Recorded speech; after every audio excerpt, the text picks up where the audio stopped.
Vamos direto ao ponto. A mitologia grega, sabe, não é só sobre deuses jogando raios ou monstros gigantescos assustando todo mundo.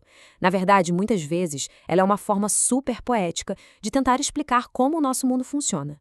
E hoje a gente vai fazer uma imersão na história de Seish e Alcione. É uma daquelas narrativas mitológicas que pegam a dor, o amor e a perda e usam tudo isso para explicar um fenômeno natural muito, mas muito real. Para começar, imagina só o seguinte mistério. Porque o mar, que a gente sabe que é implacável e super furioso, de repente, puf, fica calmo.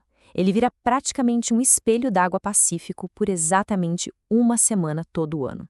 Bom, em vez de olhar para correntes marítimas ou pressão atmosférica, a gente vai ver como os gregos antigos explicavam isso. E olha, a explicação deles envolve um rei de luto, uma rainha com dons proféticos, um deus com muito sono e uma tempestade absolutamente impiedosa. Parte 1. A despedida trágica. O aviso da rainha. Tudo começa lá na antiga Tessália.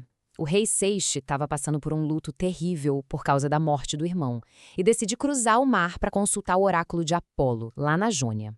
Só que a esposa dele, a rainha Alcione, tem aquela intuição visceral de que isso vai dar muito errado. Ela avisa o marido, conhece perfeitamente a força dos ventos e das tempestades. Vi navios serem jogados sobre os penhascos e cadáveres espalhados pela praia. E ela não estava só sendo dramática, tá? Ela é filha de Éolo, o deus dos ventos. Ela cresceu assistindo a fúria das tempestades. Ela implora para ele não ir, ou no mínimo para levá-la junto. A angústia dela já dita o tom da tragédia que está por vir. Mas o Seixes, bom, ele é teimoso, ele bate o pé e diz que vai sozinho, justamente para não colocar a vida dela em risco, e aí ele faz aquela promessa clássica que sela o destino dos dois. Ele jura que volta em 2 meses ou antes que a Lua complete 2 órbitas. Foi uma promessa feita com a melhor das intenções, por amor puro e desejo de proteger, sabe? Mas carrega um peso amargo. Aquela cena dele se despedindo na praia, com ela chorando até o barco sumir no horizonte, é o fim da paz na vida do casal. Parte 2. A fúria do mar. O oceano implacável. E aquele mar tranquilo vira um pesadelo absoluto. No meio da viagem, o vento leste ataca com uma força surreal, criando um furacão. Pra gente ter uma ideia do caos, a linha do tempo é assustadora. No minuto 0, ventos já transformam a água em paredes de espuma. Com 10 minutos, um raio simplesmente despedaça um mastro. 15 minutos e uma onda colossal arranca o leme, como se mãos líquidas gigantes estivessem puxando tudo pro fundo. Em 20 minutos, o navio inteiro vira estilhaço. Naquela água congelante, o rei Seixe se afolga, rezando no seu último suspiro para que as ondas pelo menos levem seu corpo de volta para a esposa, para que ela possa se despedir. Aqui a gente percebe um contraste poético incrível que os mitos sempre usam. De um lado da história, a gente tem o rugido ensurdecedor, desesperador e caótico dessa tempestade, onde o rei morre de forma tão violenta. Mas do outro lado, a gente mergulha de cabeça no silêncio absoluto e majestoso do submundo. Essa quebra brusca, saindo da destruição barulhenta e indo direto para uma magia hipnótica que a gente vai ver agora, é uma das partes mais fascinantes da narrativa mitológica. Parte 3. O reino do sono. O domínio do silêncio. O ritmo da nossa história agora cai quase para um sussurro. Lá no mundo dos vivos, Alcione continua rezando sem parar, principalmente para a deusa Juno. Mas Juno não aguenta mais ouvir preces por um homem que já está morto. Então ela manda Íris, a mensageira dos deuses, ir até a região isolada dos Cimérios, lá nas profundezas da terra, para mandar o deus do sono dar a real para Alcione. E a geografia desse lugar é surreal. Fica lá o famoso rio Letes, o rio do esquecimento. Só que o texto diz que as águas não correm rápido, não. Elas são grossas, quase como azeite. E o som não é barulho de água. É um murmúrio contínuo, hipnótico, que faz qualquer um perto dali perder a consciência e cair num sono pesado. Os detalhes da caverna do sono são uma loucura de tão bem pensados para rejeitar qualquer estímulo. Lá é uma noite eterna. Nada de sol, nada de canto de passarinho, só árvores escuras totalmente paradas e o barulhinho suave daquela chuva silenciosa caindo sem parar.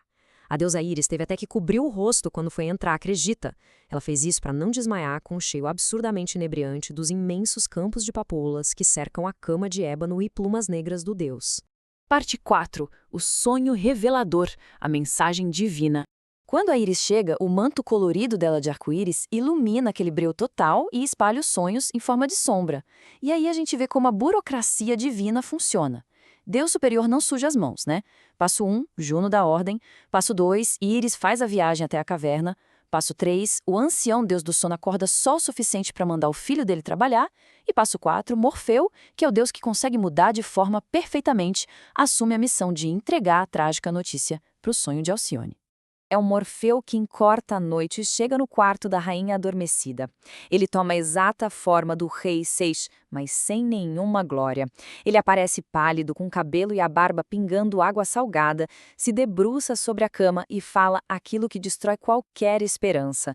Não espere mais por mim, minha querida. Chore por mim. Nossa, imagina o choque. Ela tenta abraçar o marido no sonho, mas só consegue agarrar o ar. Ela acorda em desespero absoluto, com a certeza cruel de que o amor dela foi engolido pelas águas. Parte 5. A metamorfose. Renascimento nas ondas. O sol finalmente nasce e a gente chega na parte mais comovente do relato. A Alcione, completamente esgotada de tanto chorar, vai até a praia exatamente no local onde viu o barco sumir meses antes. E enquanto ela olha para o mar, a tragédia atinge o limite. As ondas trazem um corpo boiando até a areia. É ele. O oceano atendeu aquela última oração do rei. A dor dela é tão insuportável que ela decide se jogar nas ondas violentas para morrer junto com o amado. Só que quando ela pula, algo milagroso acontece. A gravidade some. Uma leveza incalculável toma conta dela. Ela sente que não estava morrendo, mas renascendo para uma nova existência.